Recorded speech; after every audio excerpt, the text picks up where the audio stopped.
औज़ुबिल्लाहिमिनश्शैतानिर्रजीम बिस्मिल्लाहिर्रहमानिर्रहीम। Welcome to my YouTube channel Sultan vice. लहसुन का जवा और कुछ अदद लौंग, इसके साथ मैं आपको एक ऐसी रेमेडी तैयार करके देने वाला हूँ। इंशाल्लाह बफज़ल खुदा ज़ुवेत नस्ल में सख्ती पैदा होगी, ब्लड प्रेशर कंट्रोल होगा, शुगर का मसला हल होगा, यूरिक एसिड का मसला हल होगा, गैंठिए का मसला हल होगा, और जिनकी आंखों में दर्द रहती है, नज़र की कमी है, उनके लिए ये मुफीद तरीन चीज़ है। आइए देखते हैं इसको बनाना कैसे है, इसको इस्तेमाल कैसे करना है। सबसे पहले हम 2 जवे लहसुन के ले लेंगे, इनको छील लेंगे हम।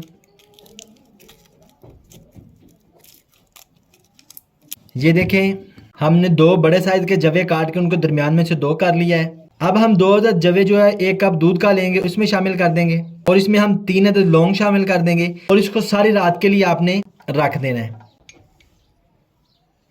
सारी रात रखने के बाद आपने अब सुबह से निकाल लेना है। सबसे पहले हम हवनदस्ता लेंगे, और जो रात को हमने दूध में भिगोए हुए थे जवे, वो हम इसमें डाल देंगे और इनको अच्छी तरह पीसेंगे। और आपने जो लौंग रात को भिगोए हुए थे वो नहीं इसमें शामिल करने, जस्ट आपने इसको ही पीसना है। ये देखिए, हमने इसको पीस लिया है। आपने भी इसको इसी कंडीशन में रखना है, आपने ज़्यादा बारीक नहीं करना। अब हम इसे बाउल में निकाल लेंगे। अब हम इसमें शामिल करेंगे 2 चम्मच शहद के।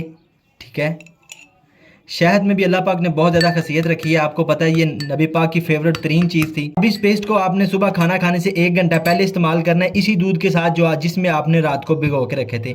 इंशाल्लाह बफज़ल खुदा इसके इस्तेमाल से आपके ज़ुवेत नस्ल में सख्ती पैदा होगी, जोड़ों पटों का दर्द खत्म होगा, गैंठी का दर्द खत्म होगा, आपका ब्लड प्रेशर कंट्रोल होगा, शुगर बिल्कुल कम हो जाएगी, और आपके ज़ुवेत नस्ल में सख्ती ऐसे पैदा हो जाएगी जैसे यार कोई डंडा होता है। इसको आप 7 दिन इस्तेमाल करें, ठीक तीसरे दिन आप मुझे इंशाल्लाह मैसेज करके कमेंट में बताइएगा कि आपको कितना फ़ायदा हुआ है। अगर आपको ये मेरी वीडियो पसंद आई तो काइंडली मेरे चैनल को सब्सक्राइब कर दें, अपने दोस्तों के साथ शेयर कर दें। अस्सलाम वालेकुम।